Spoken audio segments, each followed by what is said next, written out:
예, 여러분, 우리가 인간이 이 사회를 이루고 사는 이유가 뭘까요? 왜 사회를 우리는 이루고 살까요? 너무나 당연한 질문인데, 어, 뭐 인간이 맨 처음에 이 지상에 발을 내디뎠던 순간, 물론 뭐 오스트랄로피테쿠스에서부터 호모 하빌라스, 호모 에렉투스, 뭐 네안데르탈린도 거쳐서 크로마뇽인 그러다가 이제 호모 사피엔스를까지 이렇게 왔는데 이 그 말 그대로 이 원숭이에 가까웠던 존재에서부터 현생 인류까지 오면서 그걸 다 전체적으로 통틀은다고 하더라도 그 집단 생활, 이른바 사회를 이루어서 살았잖아요. 그 이유는 뭘까? 뭐 당연히 우리가 생각할 수 있는 거는 약하니까.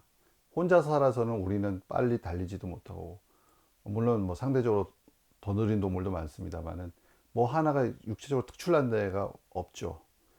그러니까 야수들과 대응을 하려면 집단으로 뭉쳐서 대응을 하는 게 훨씬 유리하고, 먹이를 찾거나 뭘 할 때도 같이 뭉쳐서 활동하는 것이 훨씬 유리한 존재였고, 또 그거를 알고 그렇게 시작되면서 우리의 삶이 진화했으니까 당연히 우리는 사회라는 것을 이루어서 사는 동물이었고, 뭐 아리스토텔레스가 정치적 동물이다 얘기를 했고, 이제 사회적 동물이라고도 해석이 됩니다만, 그런 동물로 우리는 시작돼서 인류는 이제 진행되어 왔죠.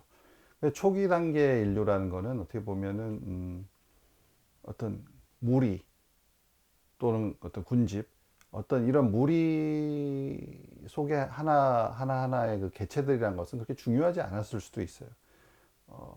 그러니까 제가 오늘 드리고 싶은 말씀이 인간이 그야말로 이런 무리 중에서 한 사람 한 사람의 개인들이 발견될 때보다 그런 개념이 생겨나고, 그래서 개인이 무리와의 관계를 생각하게 되고, 심지어는 그 개인이 무리보다 앞선다는 주장까지 나오게 되는 이 과정이 너무나 대단하다는 생각이 드는 거죠. 그냥 지금 우리가 아는 개미라든지 원숭이들은 그냥 무리로 그 상태로 그냥 있잖아요. 근데 인간은 처음에는 그 원숭이와 비슷했지만은 이제는 그 무리와 개인을 구별하게 되고, 그리고 개인이 무리보다 앞서고 중요하다는 생각까지 나오고, 그런 주장과 이론도 있는 정도까지 나왔으니까 참 특별하긴 특별합니다. 그 사회를 이루는 이유는 세 가지가 있는 것 같아요. 크게 보면 제가 생각할 때는 그 첫 번째는 이제 사회를 통해서 우리는 분업을 할 수가 있죠. 분업을 하고 협력을 할 수가 있어요. 그러다 보면 생산력을 늘릴 수가 있고요. 어, 두 번째로는 그 지식이 축적되고 전수되기 유리하죠. 같이 무리를 이루어서 한 사람 한 사람 개인 지식이 섬처럼 고립된 게 아니라 뭉쳐져 가지고 축적이 되고, 또 그게 무리의 어떤 그 세대를 거쳐가면서 전수가 되고, 그러면서 더 확대되고, 그럴 수 있는 장점이 있고, 세 번째는 이제 무리란 걸 통해서 어떤 같은 행동을 하면서 동일한 행동을 무리가 하게 됨으로써 느낀 어떤 희열이 있습니다. 그게 이제 집단 열광이라고도 할 수 있는 거죠. 뭐 듀케엠 같은 사회학자가 얘기한 집단 열광 같은 거. 우리가 콘서트를 간다든지 했을 때 같이 막 동시에 어떤 걸 행동을 하게 되면 거기서 오는 즐거움이 단순히 음악을 듣고 즐기는 즐거움뿐만 아니라 같이 그 사람들과 호흡을 같이 하는 그 장소에 있다는 데서 오는 즐거움이 있죠. 그런 집단 열광, 이런 것들이 어떻게 보면 사회를 우리가 이루고 사는 데서 얻을 수 있는 장점이자 강점이라고 할 수가 있겠습니다. 그런데 지금 시대는 이제 조금 전환의 시대를 넘어가고 있는 것 같아요. 그러니까 이런 무리를 이루는 것에서 오는 또는 사회화의 장점이 분명히 있음에도 불구하고 또 단점과 폐해도 많거든요. 세 번째 아까 장점이라고 얘기했던 것 중에 그 집단 열광 같은 것들이 어떻게 보면 어떤 전체주의의 어떤 도구화되는 경우가 있죠. 선전선동을 통해서 사람들을 모으고 그 속에서 어떤 열광을 끌어냄으로써 그 사람들은 내가 개개인이지만 하나의 개인이 아니라 보다 큰 어떤 대의의 일부라는, 어떤 큰 역사를 이루어내는 어떤 큰 운동 속에 내가 일부라는 그런 기쁨을 주게 되죠. 어떤 그 희열을 주는데, 그것이 만약 어떤 선전선동에 의해서 왜곡된 정보, 그리고 그 뒤에 숨어 있는 어떤 개인적인 야망이라든지, 또는 좀 더 다른 차원에서는 세상을 자기가 생각하는 이상대로, 자기가 생각하는 어떤 모습으로 설계해서 바꿔내겠다고 생각하는 야심과 야심적인 혁명가 또는 어떤 그 이론가, 아이디올로그 이런 사람들의 움직임에서 조작되고 이것이 그 조직된 것이라면 그거는 역사적으로 굉장히 폐해를 많이 겪었던 경우를 보잖아요. 그렇기 때문에 그런 폐해, 뭐 큰 차원에서 그런 것에서부터 사람과 사람끼리 이제 커뮤니케이션 하면서 생기는 효용도 있지만 또 거기서 생기는 여러 가지 그 일종의 노이즈라고 표현할 수 있을까요? 이렇게 뭐 충돌, 갈등, 또 뭐 이런 마음속에 어떤 남게 되는 부담 이런 것들도 분명히 힘들고 또 어떨 때는 집단 또는 어떤 자기가 속한 무리를 위해서 개인을 희생해라. 너는 여기에서 정한 룰에 따라야 된다. 이런 어떤 그 우선주의, 무리 집단 우선주의, 전체주의와는 또 조금 다른데 뭐 하다못해 어떤 뭐 회식 문화라 그러면 회식 오늘 회식하니까 무조건 약속 다 깨고 다 와 했던 게 있었잖아요. 그런 문화 있었잖아요. 그런 것에서 오는 어떤 반감, 거부감 이런 것들 분명히 있죠. 예. 그런 것들이 있기 때문에 그럼에도 불구하고 아까 얘기했던 그 세 가지의 큰 장점 그런 것 때문에 우리는 사회를 이루면서 살아왔어요. 근데 이제 새로운 기술이 발전하고 또 특히 이번에 코로나 같은 걸 통해서 사람들의 또 생각도 많이 바뀌고 경각심도 생기는 바람에 직접적인 어떤 이런 접촉을 통하지 않는 ICT 기술을 이용한다든지 하는 방식을 통해서 이제 이런 직접적인 접촉이 없어진 이른바 언택트라고 하더라고요. 언택트 사회, 언택트 사회가 되면서 집단화의 그 효용 중심으로 집단화 또는 사회화에서 얻을 수 있는 효용만을 챙기고 폐해는 많이 제거하는 방식으로 우리가 이제 앞으로 삶이 변화할 것이다. 그건 충분히 일리 있는 얘기라고 생각합니다. 그런 쪽으로 변화되면서 이 집단 사회가 굳이 우리가 꼭 특히 피지컬하게 접촉하면서 하는 사회가 꼭 필요한 건가에 대한 그런 생각도 앞으로는 하게 되는 그런 시기가 이미 전부터도 좀 오고 있었지만 최근 이런 코로나 사태 같은 걸 통해서 재촉될 수 있고 그렇게 될 수 있지 않겠나. 그 제가 또 아주 좋아하는 그 아인 랜드라는 분이 쓴 소설 중에 그 파운틴 헤드라는 소설이 있는데 거기에 주인공이 이제 그 하워드 로크라는 사람인데 이 사람이 뭐 여차저차 해서 법정에 쓰게 됩니다. 이 사람은 세상과 전혀 타협하지 않고 자기가 생각하는 비전을 실현하기 위해서 자기 방식으로 일하는 건축 설계사인데 그러다 보니까 이제 여러 가지 사회적인 갈등에 부딪히게 돼요. 그러면서 결국 법정까지 쓰게 되는데 거기서 이 사람이 이제 스피치를 합니다. 상당히 긴 스피치를 하는데 그 대목 중에 이런 대목이 나와요. Civilization is a process of separating man from man. 그러니까 운명이라는 거는 man, 복수의 사람들, 그러니까 무리죠. 무리로부터 man, 사람, 개인을 분리해 나가는 과정이었다.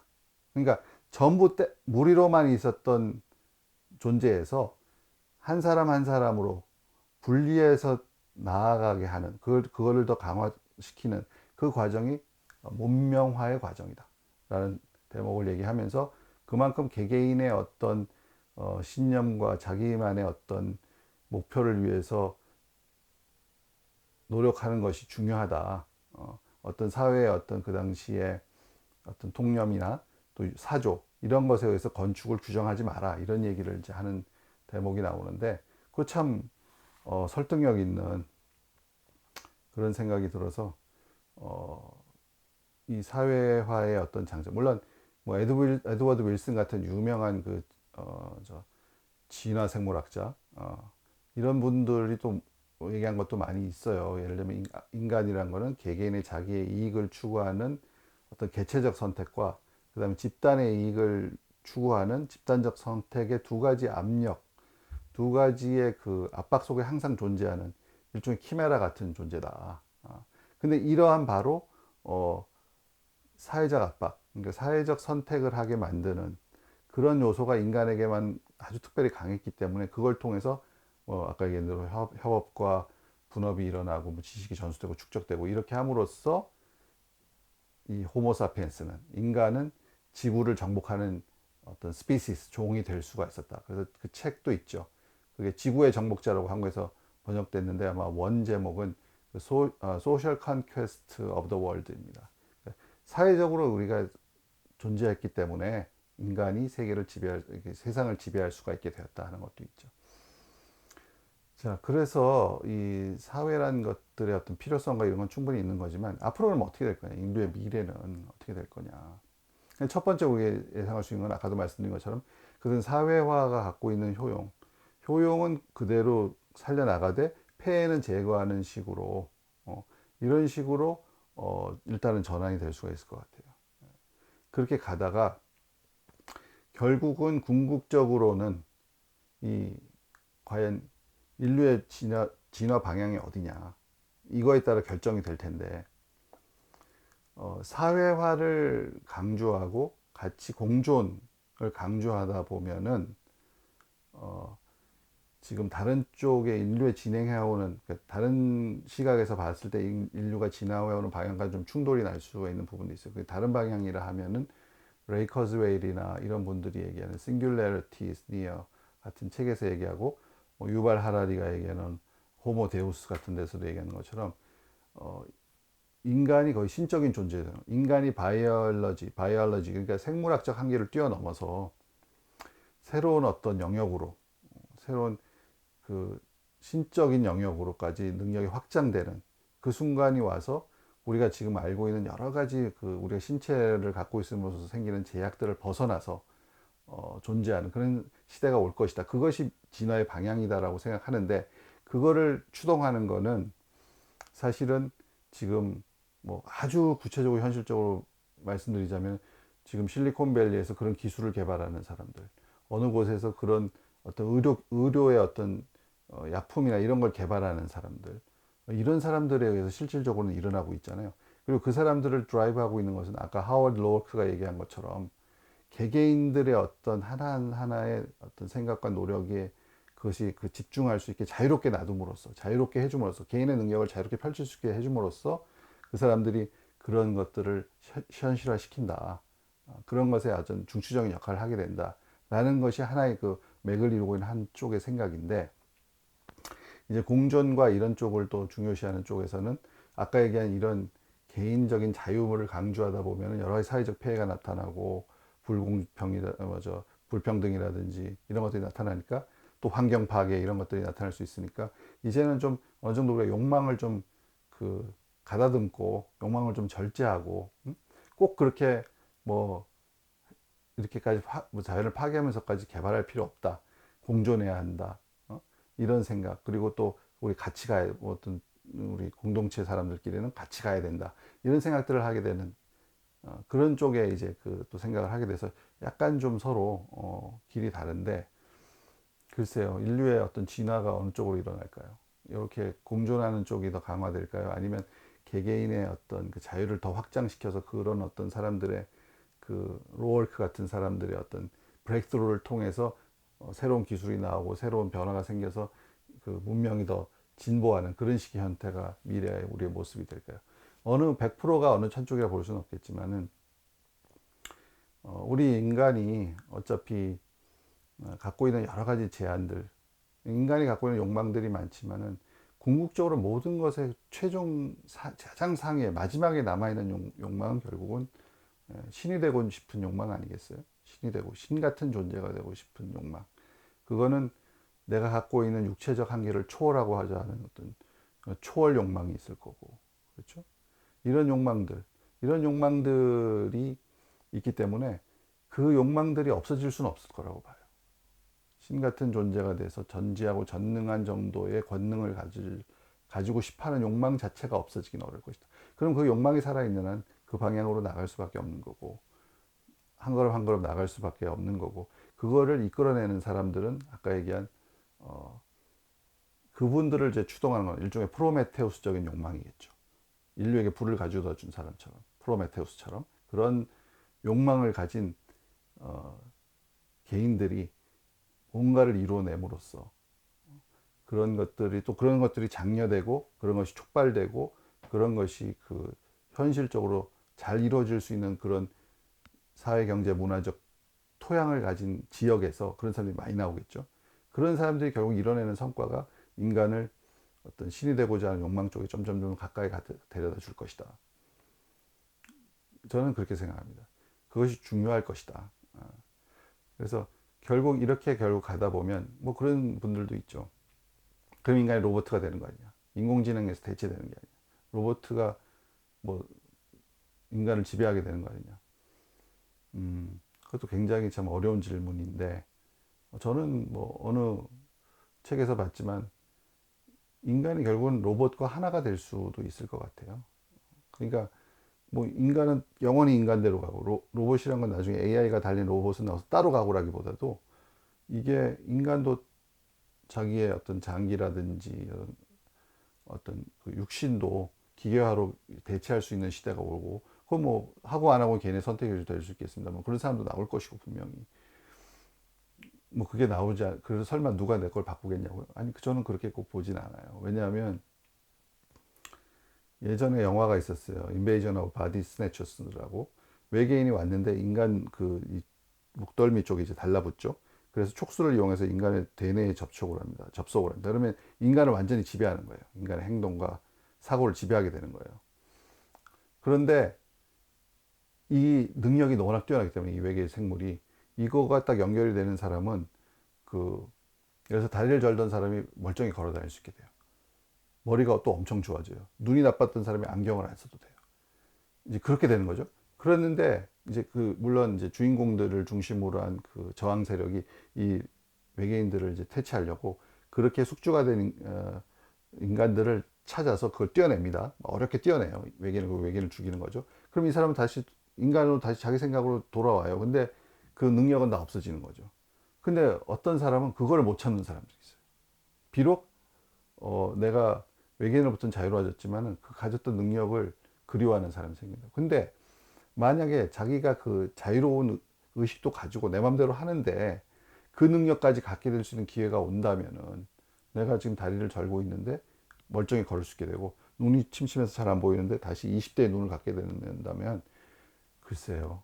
그럼에도 불구하고 나는 내가 좋아. 있는 이대로 내가 좋아하는 분도 계시겠지만 또 상당수의 분들은 그럼 바꾸시는 그런 분들은 저는 나온다고 봐요. 그래서 그런 과정을 통해서 인간과 기계가 결국 하나가 되고 이 뇌라는 것도 그렇잖아요. 뇌도. 지금 아까 얘기한 그 우리 사회의 어떤 장점, 타인과의 교류에서 오는 그런 장점이 많잖아요. 일단 어떤 그 사람과 사람 간의 사랑도 있고 또 손을 잡고 또 신체 접촉을 통해서 느끼는 어떤 교감도 있고 그런 것들이 나 혼자 있다 그러면 못 느끼는 거 아니냐 이렇게 생각할 수 있지만은 앞으로의 시대는 이제 버추얼 리얼리티가 더 발전하게 되면은 어떤 시대까지 이건 이제 미치오 카쿠라는 분이 쓰신 마음의 미래라는 책에 나오는데 나노봇 아주 작은 로봇이죠. 이런 것들을 신체 안에다가 이제 주입을 한다는 거예요.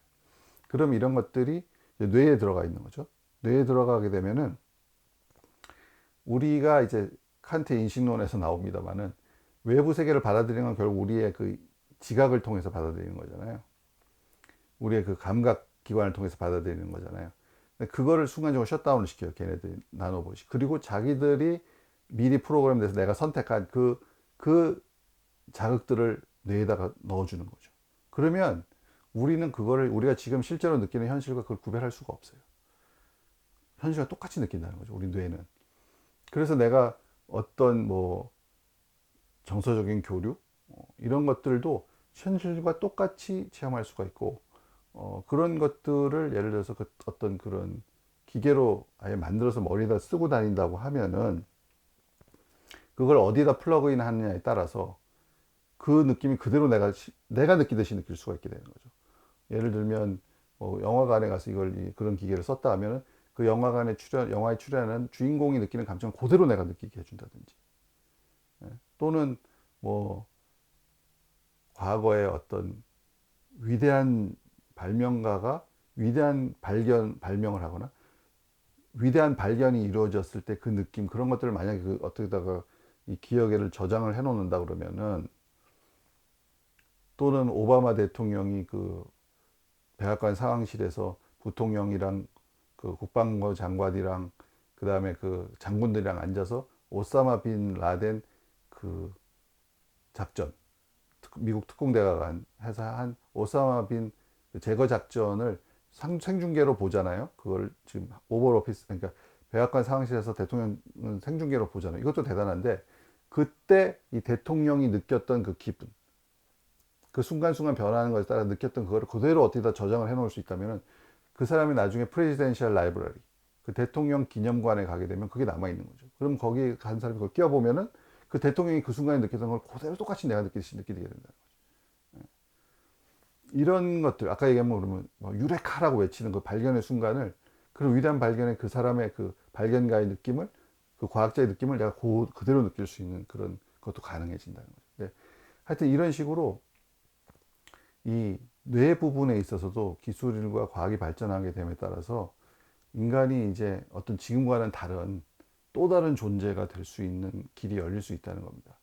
그리고 나중에는 궁극적으로 육체를 다 벗어나고 순수한 정신 에너지로만 남아서 이 정신 에너지는 우주를 어디서거나 자유롭게 트래블 할 수 있는 뭐 이런 시대도 올 수 있다고 지금 어, 많은 또 이런 그런 뭐 단순히 공상 과학이 아니라 천체 물리학자, 물리학자들 이런 사람들이 만들어내는 여러 가지 그 이론이나 책에서도 저게 찾아볼 수 있거든요. 그래서 이렇게 인간이 신이 되고자 하는 방향으로 분명히 진행해 나가는 것 자체를 이걸 또 리버스 하기는 어려울 거다. 그런 욕망이 우리한테 남아있는 한. 그리고 그 욕망은 바뀌지 않을 것 같다. 그럼 그 방향으로 이제 인간은 가게 되는 거죠. 그래서 그렇게 되면 궁극적으로 어떻게 되느냐. 아까 얘기한 사회를 이루는 조건 세 가지. 예. 그 분업, 협력, 그 다음에 지식의 축적과 전수, 그 다음에 집단에서 오는 집단 다이내믹스에서 오는 어떤 정서적 만족감, 이런 것들을 완전히 대체할 수가 있게 돼요. 완전히 대체하고 필요한 경우에는 물론 연락은 서로 연결되는 곳은 있겠지만 내 혼자 스스로도 신이란 게 뭐예요? 신이란 건 자기 완결적 존재잖아요. 자기 완결적 존재. 그런 존재 비슷하게 우리가 되게 되면은 아까 얘기한 에드워드 윌슨, 지구의 정복자를 썼던 에드워드 윌슨의 어떤 또 다른 책에 나왔던 표현인데, 이 표현을 좀 트위스트해서 그 뜻을, 그 윌슨은 이제 사회적인 개념을, 사회적인 어떤 그 존재로서 인간을 굉장히 강조하는 사람이니까 그런 뜻으로 한 말은 아니지만 그 말 자체는 그대로 인용하되 그 뜻은 좀 트위스트해서 아까 제가 말씀드린 그 거의 신의 경지된 도달한 인간들이 인간이 될 수도 있고 또 다른 뭐 더 진화된 어떤 생명의 형태가 될 수도 있겠죠. 그 존재들의 존재 양식은 아마도 윌슨의 표현을, 그 뜻을 트위스트하고 그 표현을 그대로 쓰자면 우주에서 홀로 자유롭게, 우주에서 홀로 자유롭게가 결국 단순히 사피엔스의 미래라기보다는 생명의 미래, 더 거창하게 얘기하면 모든 존재들의, 우주에 존재하는 모든 존재들의 어떤 미래에 나아갈, 미래에 진행될 그 방향이 아닌가 하는 생각도 요즘에 그 나온 여러 가지 그 책들을 보다 보면은 그런 쪽에 가설을 제가 한번 세워봤어요. 그런 것도 도출이 되더라. 그런 가설도 도출이 되더라. 예, 그런 생각을 말씀드리고 싶습니다.